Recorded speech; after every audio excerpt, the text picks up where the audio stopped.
Not many things can seem to get me very excited nowadays. But one thing for sure, I never get bored anytime I talk about dinosaurs. Serpentine, everyone!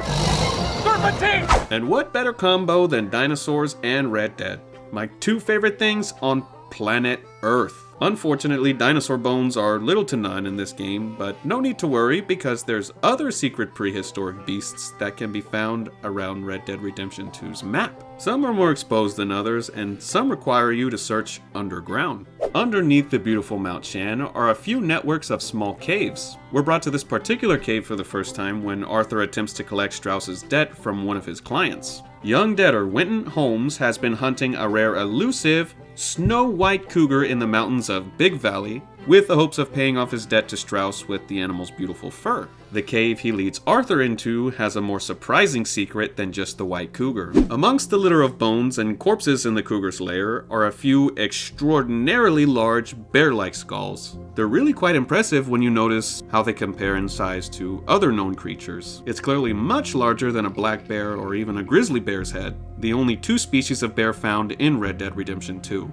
It also has a much stubbier and shorter face, kind of like a bulldog or something. If we were to compare it to a grizzly, we can see how the grizzly has a much longer, more elongated snout, and undoubtedly much smaller. So now the question begs, just what the hell is that? There's been a couple ideas that I try to go through that would best explain exactly what this is and why it's here. The size immediately convinces me it must have been some kind of large, extinct mammal from the Ice Age or preceding eras. The only thing that seems to make the most sense to me are the giant short-faced bears that once roamed America. Oh my gosh, where did that come from? My English is coming out now.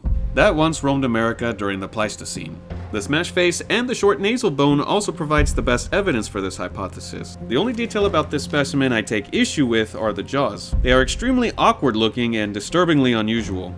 Normally a short-faced bear's skull would be larger in proportion to its jaws, but this freak of nature has equally proportionate jaws to the rest of its head. It resembles something more crocodilian in my opinion, especially how the teeth are arranged. I'm not entirely sure if this was intentionally done by Rockstar to throw us off, or if they just didn't care that much to accurately portray a basically non-existent animal in the game. Either way, it's creepy as hell. It absolutely dwarfs all other skulls it's compared to. Just take one of the human skulls laying around nearby, for example. In the search for clues within the cave itself, I was led to this giant handprint on one of the cave's walls. And it's not just some random caveman's print. This handprint is basically large enough to make your mama's ass look small. Red Dead Redemption 2 does not shy away from the giant references. They can be found all around the map, whether fossilized in a mountain, mentioned during chatter, earlier babbling that he had found the remains of a giant north of here, hiding in caves, and in this case, found on a mountaintop. To the southeast of the cave's entrance are abnormally large humanoid bones. To make this mystery even more intriguing, there's also a giant spiked club beside the colossal corpse. The plot thickens. Could it be possible that there's a connection between the monsters in the cave and the giant on the mountaintop? Aside from the big handprint on the cave wall, I don't know of any other clues that prove they're of the same mystery. The answer to this conundrum is more than likely left to the player's interpretation. A theory I've debated with is that the monsters in the cave were likely terrorizing or disrupting the local ecosystem, pissing off Big Boy over here and provoking him to lay the smacketh down. Either that, or perhaps he simply stumbled upon these abominations by surprise and engaged in primal combat of epic proportion. Or, it could just be nothing at all. After assumingly defeating the beasts, the giant escaped the caves with a mortal wound to his head. He would only make it so far to the other side of the mountain before collapsing here under this small outcropping. The reason why I take issue with this particular theory is because of the bull skull near the large one.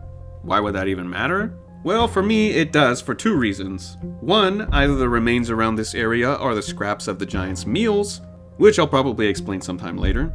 That would include Native American involvement. I know, sounds bonkers, right? But trust me, it's interesting. And the second reason, and the one that makes the most sense, is that the Goliath skeleton is a reference to the legendary folklore hero of the 19th century, Paul Bunyan. Originally, the story of Paul Bunyan was introduced through early 19th century loggers out on the old frontier. The story was preserved through oral tradition amongst early Americans and eventually became a classic tale in our country's history.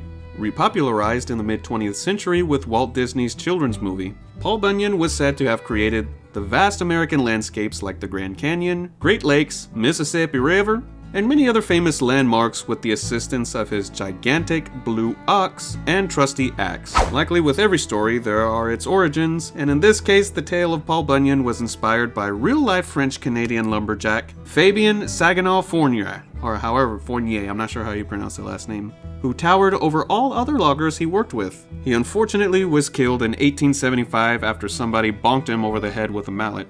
The same exact injury can be found on the giant skull on Mount Shann. To me, that's just even more confirmation that this big boy indeed is a Paul Bunyan Easter egg. As far as the creatures in the cave, I'm stumped, so let me know what you guys think. Let me know in the comments if you've ever found any of these secrets discussed in this video, or if you have any explanation for the mysteriously gargantuan predators that give me nightmares. Do you buy into the giant short-faced bear theory? Do you think the giant human on top of the mountain had any involvement? Or was this initially supposed to be a part of some special encounter or mission? As always, I really appreciate everyone who took the time out of their day to watch this video, and if you have any suggestions for another video you'd like to see here on the channel, by all means, lay it on me. And remember, if you did enjoy the video, don't forget to give it a thumbs up. It really does help the channel tremendously. Share it with your friends who love Red Dead or prehistoric monsters or American fairy tales. Your interactivity is key to helping the channel grow. So if it's no trouble, I'd be eternally grateful for your cooperation. Many thanks, amigos, and I'll see you in the next one. Does this story have titties in it? I want titties.